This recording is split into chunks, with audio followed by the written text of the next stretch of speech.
Hello and welcome to this English lesson with me, Jack from Fluency.com. It is so good to have you here, and you are going to learn different ways that we can use get. A great example of how to use should have. The phrase leave things to the last minute, and also the difference between remember to do and remember doing. And I'm going to give you examples from the latest conversation that my wife and I had. And if you haven't seen that conversation, watch this video first and then go and watch the conversation. As you already know, the verb get is very common in the English language. My wife and I used it in that conversation over 50 times, or variants of it. Things like get, got, gotten, getting, etc. Now, here are the three main ways that we used it. To get to know someone, to get someone something, and to get old. Let's look at the first clip. Who did you have to buy a present for? For your mother. Right. And I really enjoyed it because I feel like I've gotten to know her so well, and she's spent time at our house. To get to know someone is a process of becoming familiar with someone. It's how you build up a relationship. And my wife was talking about how well she has gotten to know my mother, which is a good thing.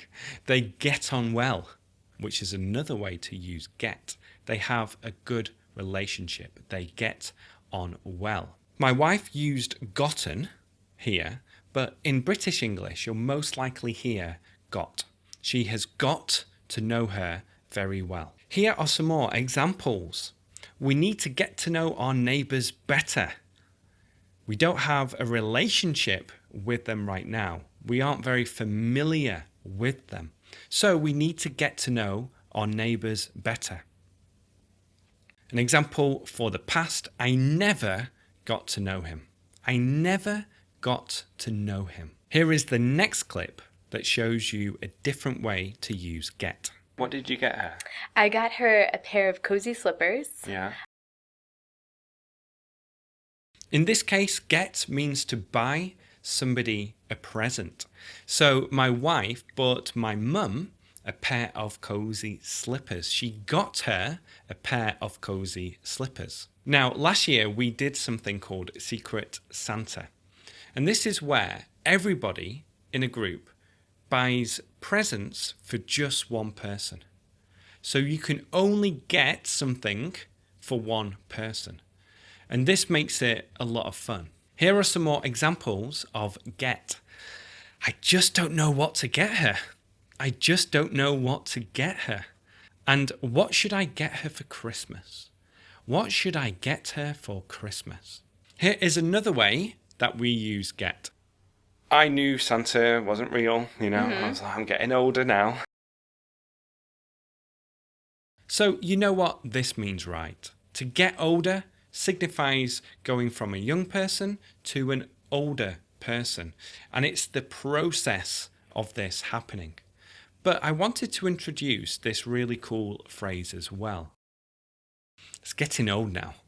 It's getting old now. And you can say this when something is annoying because of repetition or just because you are bored of it. It's getting old now. It's getting old now. Now, we are doing Secret Santa again this year. And here is what I said about this during our conversation. Getting gifts again. Yeah, and about the Secret Santa draw, because you were the one person who hadn't put their name in, and so I was texting you constantly from just different rooms in the house while we were home together, and I was putting the baby down or doing some laundry or something. And I was, Jack, did you enter the drawing yet? Did you enter the drawing? Yeah. Got a little bit too much. No, but it was my fault because I should have done that earlier. Yeah. I should have done this earlier. So we are using should have here. Should have. And this is should in the past. It's advice or recommendations or regrets for something that happened in the past. Here are 2 more examples of should have. I'm so sorry. I shouldn't have said that. I'm so sorry. I shouldn't have said that. This one is a regret. You should have brought an umbrella. You should have brought an umbrella.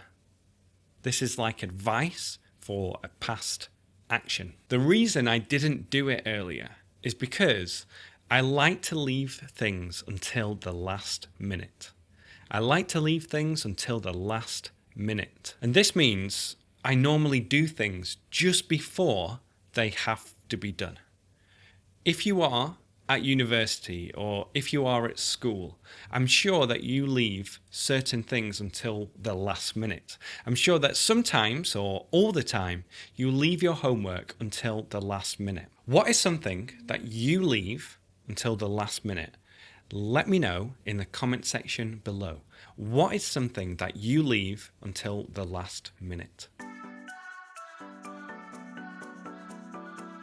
In that conversation, I also told the story of how my friend found out that Santa wasn't real. And I said this. One more story about Santa. I remember being in the school playground. I remember being in the school playground. Now, remember being. When we use the gerund, it's talking about a memory that you have of the past. I have a memory of being in the school playground. I remember being in the school playground. But look at these 2 sentences. I remember being there, remember to be there. I remember being there, remember to be there. The first one is a memory. I have a memory of being there. The second one is a reminder. Remember to be there. Another example is this.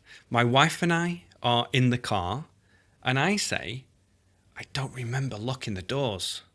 I don't remember locking the doors. But before we leave the house, my wife normally says, remember to lock the doors. Remember to lock the doors. I'm going to have a lesson on this soon. So if you are new here, be sure to subscribe. Okay, now it is time to practice a little bit of pronunciation. Look at this sentence. I got it last week. I got it last week. Notice how got and it link together. They link together. And when you say this, it sounds like it is one word. I got it last week. If you have found this lesson useful, then I would be delighted if you shared it with your friends. And if you haven't seen that conversation, or if you want to watch it again, and I recommend that you do, click over here to watch that now. Thank you so much for being here. It has been my pleasure teaching you today. Bye for now.